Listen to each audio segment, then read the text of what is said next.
Hi, I'm Dr. S.S. Honnani, surgical gastroenterologist. Today I'm going to speak about obesity. Obesity is nothing but excessive deposition of body fat. So whenever body fat deposition exceeds the normal amount, then it causes some health issues. So we grade the obesity based on our body mass index. Body mass index is weight by height square. It is like normal body mass index is somewhere between 18 to 24.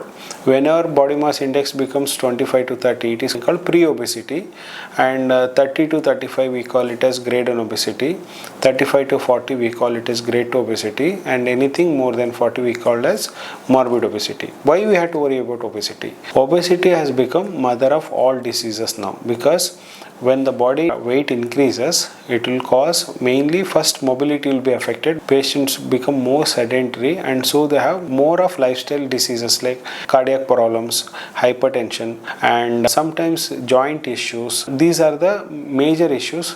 Even the obesity also increases the incidence of cancer among the people. Also, it causes pancreatitis, and to an extent it will cause cognitive problems. And the obesity is also one of the main reason of psychiatric illness. Because of excessive obesity, patient will be fat shamed, and when the public spaces, they may not get the proper place to sit, even the public transport, all these things will result in depression, anxiety issues. So not only it causes physical diseases, it also causes the psychological diseases. So whenever obesity is there, it should be considered as a disease rather than a social taboo, or people should not be fat shamed. Causes of obesity are, see, there is two issues. One is the lifestyle of the patient. Suppose patient doesn't have control on what he eats, like he takes too much of sugars, too much of carbonated drinks and alcohol, and doesn't have a healthy lifestyle, like very sedentary lifestyle. This all results in slowly patient will develop fat over a time. It becomes a cumulative effect. Then for him it becomes to lose the weight, because his physical activity doesn't match whatever the caloric intake he is taking. Another set of people these are actually have low BMR, means basic metabolic rate in these patients are very low, so that they are energy conservers. Whatever they eat, the result is they consume more amount of that, they burn very less energy. Because of that, even though they are active or they are doing physically normal activity, even though their diet may be normal, because of this inherent nature, they tend to conserve more energy. That whatever the body conserves the energy converted into fat results in fat deposition and obesity. And there are some genetic illness which also causes severe obesity. Is there any treatment for obesity? Yes, there is a wide range of treatment is available for the obesity. First thing is, once we see the patient, when they come to us, we categorize where they come, whether it's in the pre-obesity or a grade 1 or grade 2 or morbid obesity.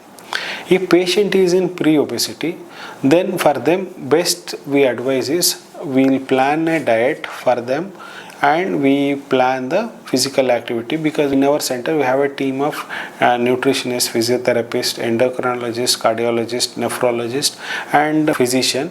We all sit together, we assess them and see whether they have got any metabolic syndrome or only obesity is the issue. Once this is confirmed or worked up, then if the patient is in the pre-obesity, we plan is mainly diet and exercise. So 90% of the people, if they are strict with their diet and strict with their exercise, they lose the weight and they come into the normal BMI. Sometimes what will happen is, especially I see young patients who have a marriage within 6 months, 1 year, they are little bit in the grade 1 obesity or a pre-obesity, they want to lose the weight and they want to lose weight little bit faster. In these cases, what we do is, sometimes we put them on some medications or we put the balloon. So when we do these things, they usually lose weight, at least 10% of the body weight, very significantly. But I won't advise this not to lose weight very fast, because it causes stretch marks in the skin. So usually ideal weight loses, one should lose weight 2 to 2.5 kg for every month over a time. Then the skin tagging or skin stretch marks will be less. But sometimes if the patients are young, if they have in the pre-obesity, if they lose 7-8 kg, then it doesn't cause much problem. So another one is grade 1 obesity. Whenever patient is in the a grade 1 obesity, if we put an exercise therapy and the diet, around 60 to 70% of these people will lose a significant amount of weight. Sometimes we support them by giving Ozempic or Mounjaro injection, and sometimes also we support them with a balloon. These grade 1 obesity patients, something they called as metabolic syndrome.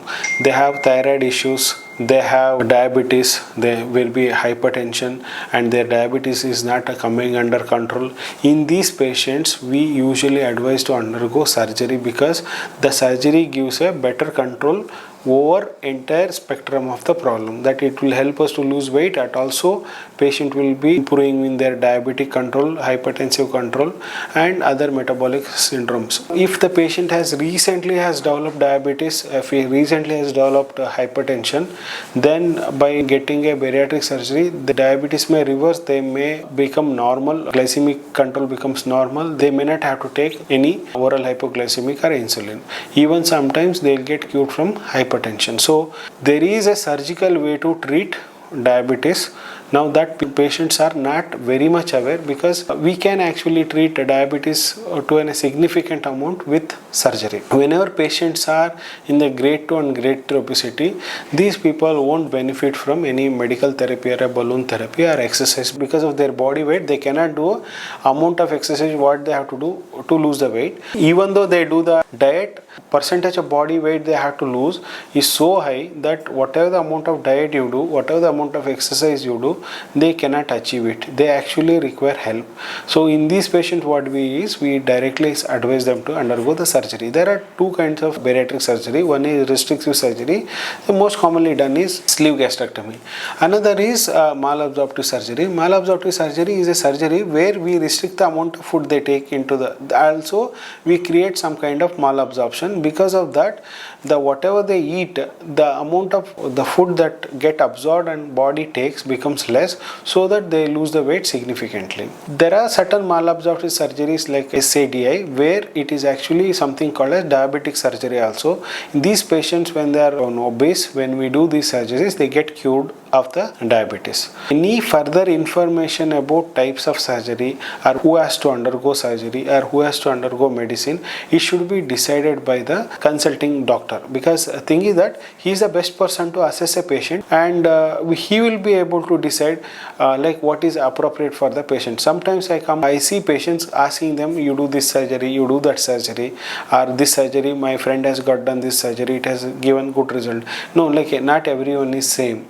Because one surgery works on someone doesn't mean that it works on everyone. We plan is we give the options, what are the best different kind of surgeries can be done, what are the pros and cons. Based on that, patient should decide, rather than coming to a consultant saying that you do this surgery, you do that surgery. It is not a right approach.